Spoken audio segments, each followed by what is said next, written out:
Hello दोस्तों, कैसे हैं आप लोग। होप कि आप लोग अच्छे होंगे। तो हम लोग कल सेट के बारे में बात कर रहे थे, तो चलिए हम लोग आज आगे बात करते हैं इसके बारे में। तो जो पिछला लेक्चर आप लोग को करवाए थे उसमें आप लोगों को बताया था कि जो सेट है उसका रिप्रेजेंटेशन हम लोग किस तरह से उसको सूचित करते हैं। कुछ बेसिक है, जैसे हम लोग जब भी सेट को रिप्रेजेंट करना होता है तो सेट को हम लोग कैपिटल लेटर से रिप्रेजेंट करते हैं। ठीक है, ये हम लोग सेट को रिप्रेजेंट करते हैं कैपिटल लेटर से, और उसके अवयवों को, उसके एलिमेंट्स को हम लोग हमेशा स्मॉल लेटर से रिप्रेजेंट करते हैं। अवयवों को रिप्रेजेंट करने के लिए क्या करना पड़ता है, हम लोग को स्मॉल अल्फाबेट्स का लेटर यूज करते हैं, और ये समूचे को रिप्रेजेंट करते हैं कैपिटल लेटर से। ठीक है, और हम लोग किसी भी एलिमेंट को, सेट के किसी भी एलिमेंट को कर्ली ब्रैकेट के अंदर रखते हैं, मंझली कोष्टक के अंदर में रखते हैं। अगर हम लोग को इस सेट के अंदर कुछ एलिमेंट्स रखना है तो हमेशा इस कर्ली ब्रैकेट का प्रयोग करते हैं, ए बी सी डी, इस तरह से। और हमेशा प्रत्येक एलिमेंट के बाद कॉमा देना कंपलसरी है, कॉमा देना जरूरी है। और एक चीज़ और बताए थे आप लोग को कि अगर हम लोग सेट के अंदर किसी एलिमेंट को लिखते हैं तो उसमें एलिमेंट्स को हम लोग दोहरा नहीं सकते हैं। किसी भी एलिमेंट को एक से ज़्यादा बार नहीं लिख सकते हैं, जैसे ए बी सी इस तरह से हम लोग नहीं लिख सकते हैं। ठीक है, मतलब एलिमेंट्स का रिप्रेजेंटेशन एक से ज़्यादा बार नहीं हम लोग करेंगे किसी सेट के अंदर, एक एलिमेंट को एक ही बार लिखेंगे। और एक चीज़ और है कि हम लोग इस एलिमेंट को, सेट के अंदर अगर कोई भी एलिमेंट है ए बी सी डी, इसको किसी भी ऑर्डर में लिखा जा सकता है। जैसे यहाँ पर लिखा हुआ ए बी सी डी, इसको हम लोग लिख सकते हैं बी सी ए डी। आप इसका ऑर्डर चेंज कर सकते हैं। ठीक है, यहाँ तक आप लोग को समझ में आया होगा। आज हम लोग बात करेंगे समुच्चय का निरूपण। ठीक है, किस तरह से हम लोग उसको फॉर्म करते हैं, किस तरह से उसको बिल्डअप करते हैं समुच्चय को। तो इसका दो मेन पार्ट है, दो भाग में इसको हम लोग पढ़ेंगे। एक रोस्टर फॉर्म है और दूसरा है समुच्चय निर्माण विधि, set builder form. Roster form को भी बोलते हैं हम लोग टेबुलर फॉर्म बोलते हैं, रोस्टर फॉर्म या टेबुलर फॉर्म। और एक है सेट बिल्डर फॉर्म, इसी को बोलते हैं प्रॉपर्टी फॉर्म। जो सेट बिल्डर फॉर्म है इसी को हम लोग क्या बोलते हैं, प्रॉपर्टी फॉर्म।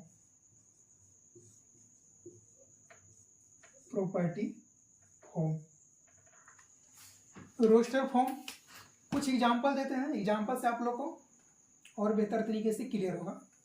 देखिए रोस्टर फॉर्म,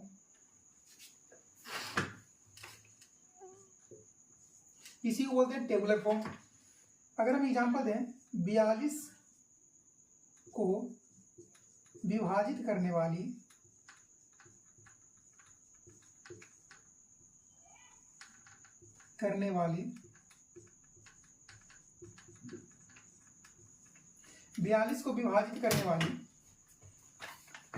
सभी प्राकृत संख्या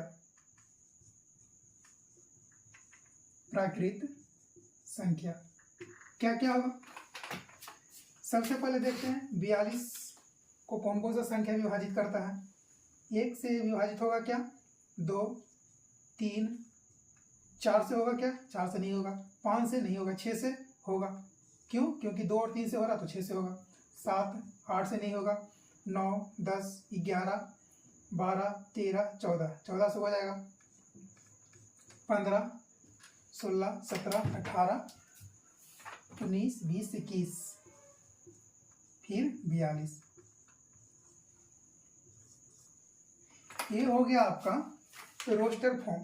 जो इस तरह से फॉर्मेशन हम लोग करते हैं किसी भी सेट का, किसी समुच्चय का, इस तरह से फॉर्मेशन जो करते हैं उसी फॉर्मेशन को बोलते हैं रोस्टर फॉर्म। ठीक है, रोस्टर फॉर्म या टेबुलर फॉर्म। अगला एग्जांपल देखते हैं, 18 के सभी अभाज्य गुणनखंड।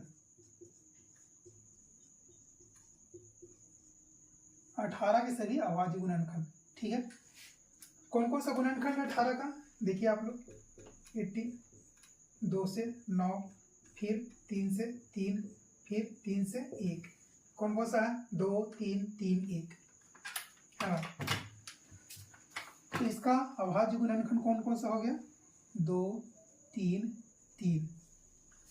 लेकिन अभी आप लोग को हम बता रहे थे कि सेट के अंदर किसी भी एलिमेंट का रिपीटेशन अलाउड नहीं है। दोबारा सुनिएगा इस बात को, समुच्चय के अंदर किसी भी अवयव को हम एक से ज्यादा बार रिपीट नहीं कर सकते हैं।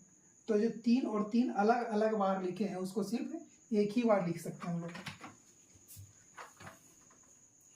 तो ये सेट नहीं होगा, क्या होगा? 2, 3 और करली ब्रैकेट के अंदर देते हैं हम लोग इसको। चलिए अगला एग्जांपल देखते हैं हम लोग। यहां तक आप लोग नोट करिएगा। 3 से 10 तक सभी प्राकृत संख्या, सभी प्राकृत संख्या कौन कौन सा है 3 से 10 के बीच में? 4, 5, 6, 7, 8, 9। 3 से 10 के बीच में बोला। मान लीजिए इसी को अगर हमको सेट बिल्डर फॉर्म में लिखना है तो कैसे हम लोग लिखेंगे?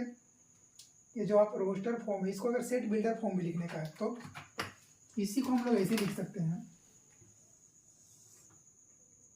मान लीजिए set A is equal to X such that x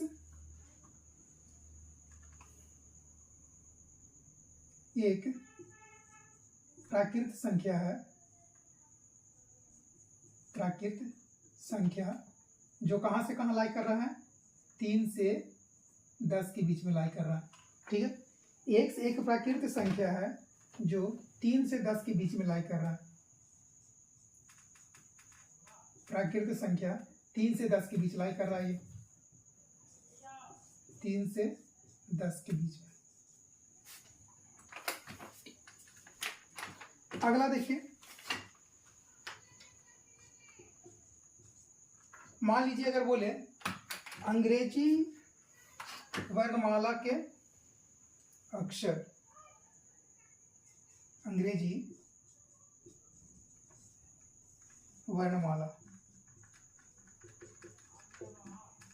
के सभी अक्षर, या अंग्रेजी वर्णमाला के सभी अक्षर।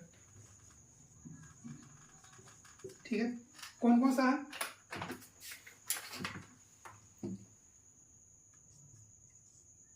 ए, बी, कहाँ तक?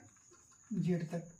ठीक है, अगर इसको हमको इसी रोस्टर फॉर्म को अगर मुझे सेट बिल्डर फॉर्म में लिखने का रहेगा तो कैसे लिखेंगे इसको?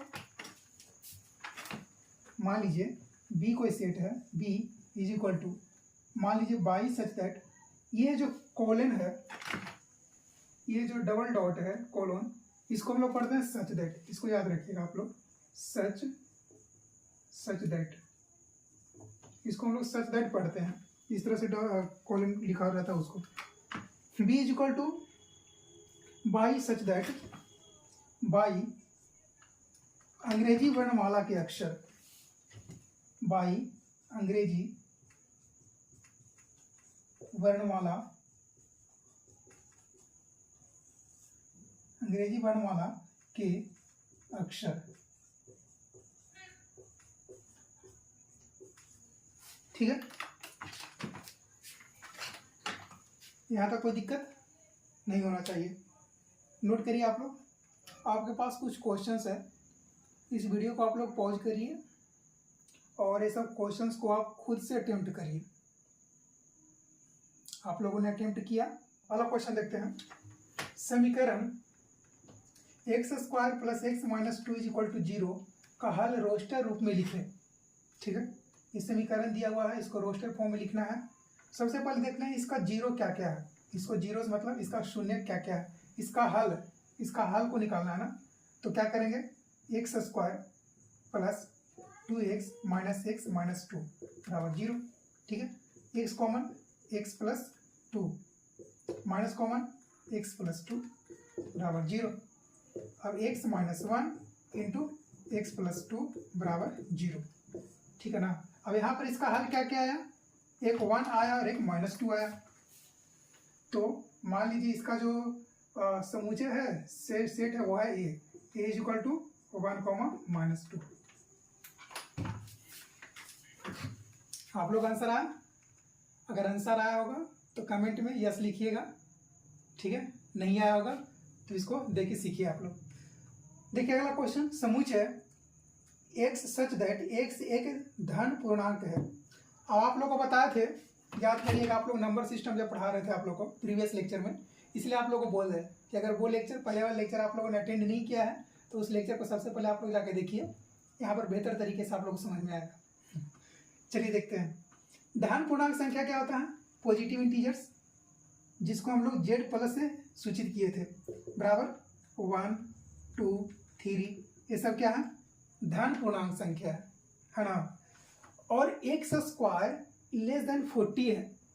सबसे पहले आप लोग देखिए, ये जो रूप दिख रहा है, ये फॉर्मेशन दिख रहा है, एक्स सच दैट एक्स एक धन पूर्णांक है और एक्स स्क्वायर लेस देन 40, ये अपने आप में एक सेट बिल्डर फॉर्म है, ये प्रॉपर्टी फॉर्म है, जिसको हम लोग समूचे निर्माण विधि बोलते हैं। सॉरी, इसको हम लोग समूचे निर्माण विधि बोलते हैं, है ना। तो सबसे पहले ये सेट बिल्डर फॉर्म में है, इसको किस में लिखना है, रोस्टर फॉर्म में लिखना है, समझे। अब यहाँ पर क्या दिया हुआ है, एक्स स्क्वायर लेस देन 40। जैसे एक्स का वैल्यू चेंज करेंगे, जो इसका वैल्यू है वो अपने आप बदलते जाएगा, ठीक है। तो अगर 1 का स्क्वायर करते हैं, एक्स स्क्वायर लेस देन 40 होना चाहिए, तो 1 का स्क्वायर कॉमा 2 का स्क्वायर कॉमा 3 का स्क्वायर, 4 का स्क्वायर, 5 का स्क्वायर, 6 का स्क्वायर, 7 का स्क्वायर, डॉट डॉट डॉट। अब देखिए 1 का स्क्वायर कितना हो रहा है, 1, 2 का स्क्वायर 2, 3 का स्क्वायर, सॉरी 2 का स्क्वायर 4, 3 का स्क्वायर 9, 16, 25, 36, 49। 49 आएगा क्या, 49 नहीं आएगा, क्योंकि एक्स स्क्वायर का वैल्यू लेस देन 40 है। तो कहाँ तक मैक्सिमम आ सकता है, 36 तक आएगा। इसको अगर फाइनली आप लोग देखिएगा, 1 square 1, 2 square 4, 3 square 9, 4 square 16, 5 square 25, 6 square 36, 7 square 49, ठीक है। यहाँ तक आएगा अपना, 36 तक आएगा। तो इसका जो रोस्टर फॉर्म होगा, मान लीजिए इसका रोस्टर फॉर्म बी मानते हैं इसको, ठीक है। क्या क्या आएगा, 1, 2, 3, 4, 5, 6। ये आपका आंसर नहीं होगा, ठीक है। आपका आंसर ये होगा, क्या बोला, एक्स सच दैट एक्स एक धन पूर्णांक है। अब ऐसा धन पूर्णांक है जिसका स्क्वायर हमेशा 40 से कम होना चाहिए। क्वेश्चन ये है, क्वेश्चन इसका एक्स स्क्वायर का वैल्यू हमको इसके एलिमेंट में नहीं रखना है, इसके अवयव में एक्स स्क्वायर का वैल्यू नहीं रखना है, इसके अवयव में इसका जो वस्तु है, एलिमेंट्स है, उसमें वहाँ पर किसको रखना है, एक्स को रखना है। एक्स सच दैट एक्स एक धन पूर्णांक है। और कैसा धन पूर्णांक है, हमेशा जो वैल्यू एक्स स्क्वायर का है 40 से कम होना चाहिए। सुन में आ रहा ना, यहाँ तक आप लोगों को समझ में आया होगा। नीचे वाला क्वेश्चन आप लोगों को नहीं दिख रहा होगा, इसको हम दोबारा ऊपर लिख देते हैं। देखिए यहाँ पर लिखा हुआ है a = 1, 4, 9, 16, 25, इस तरह से कोई समूचे निर्माण रूप में लिखना है। अब चूंकि ये जो फॉर्म दिया हुआ है किसके रूप में है, रोस्टर फॉर्म में है, ठीक है। तो इसको लिखना है सेट बिल्डर फॉर्म में। हम लिख सकते हैं a = x such that x एक प्राकृत संख्या का वर्ग है। x सच दैट x एक प्राकृत संख्या का वर्ग है, ठीक है। ऐसे भी लिख सकते हैं x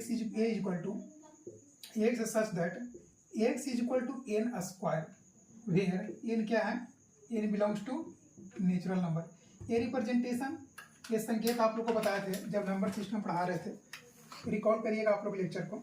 चलिए अगला क्वेश्चन देखिए, क्वेश्चन नंबर 4।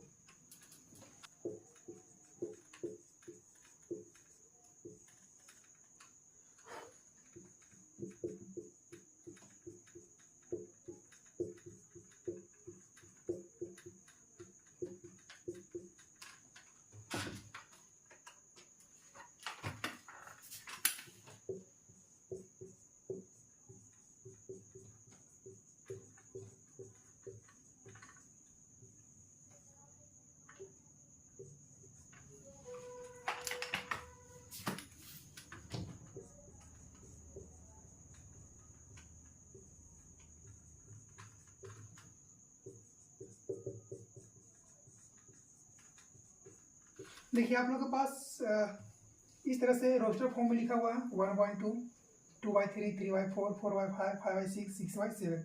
अब इसको किस में लिखना है आप लोग को? समूचे निर्माण रूप में लिखना है। आप लोग पॉज करके इस क्वेश्चन को बना सकते हैं। अटेम्प्ट किया आप लोग, चलिए ठीक है। देखिए a is equal to X such that x is equal to n upon, अब यहाँ पर एक चीज देखिएगा, यहाँ पर किस रूप में लिखा हुआ है? 1/2, 2/3, 3/4, 4/5। मतलब ऊपर से जो नीचे का संख्या है, न्यूमरेटर से डिनोमिनेटर जो है, अंश से जो हर है वो हमेशा एक ज़्यादा है। 2, 2 + 1 3, 3 + 1 4, 4 + 1 5, 5 + 1 6, 6 + 1। ठीक है, तो यहाँ से एक चीज़ समझ में आ रहा है हम लोग को, n/n+1 जो नीचे का वैल्यू है हमेशा ऊपर के वैल्यू से एक ज़्यादा है। अब जहाँ n का वैल्यू कहाँ से कहाँ तक है, अगर n के स्थान पर 1 देते हैं तो नीचे 2 आ रहा है, 2 दे रहे हैं नीचे 3 आ रहा है, 3 दे रहे हैं 4 आ रहा है, 4 5 5 6 6 दे रहे हैं 7 आ रहा है। मतलब n का जो वैल्यू है वो 1 से लेकर 6 तक वेरी कर रहा है। ठीक है, तो हम लिख सकते हैं 1 से n का value lies between 6। Equality hold क्यों करवा रहे हैं? इक्वालिटी का मतलब है कि 1 भी शामिल है और 6 भी शामिल है। ठीक है, ये दोनों वैल्यू जब शामिल था तो यहाँ पर इक्वालिटी का साइन देते हैं, n greater equal to 1 and less equal to 6, इस तरह से इसको पढ़ते हैं। ये आपका हो गया सेट बिल्डर फॉर्म, ये हो गया आपका रोस्टर फॉर्म। आप लोग समझ में आया होगा बेहतर तरीके से। अगला जो लेक्चर करेंगे हम लोग वो पूरा प्रैक्टिस बेस्ड लेक्चर करेंगे, एक्सरसाइज 1.1। तो इतना के बाद आप लोग से वो लेक्चर बेहतर तरीके से बन सकता है, आप लोग उसको अटेम्प्ट जरूर करिएगा। हम लोग अगले लेक्चर में फिर मिलते हैं, तब तक के लिए धन्यवाद। और हाँ, अगर आपको ये लेक्चर बेहतर लग रहा होगा तो अपने दोस्तों के साथ भी इसको शेयर जरूर करिएगा। जय हिंद।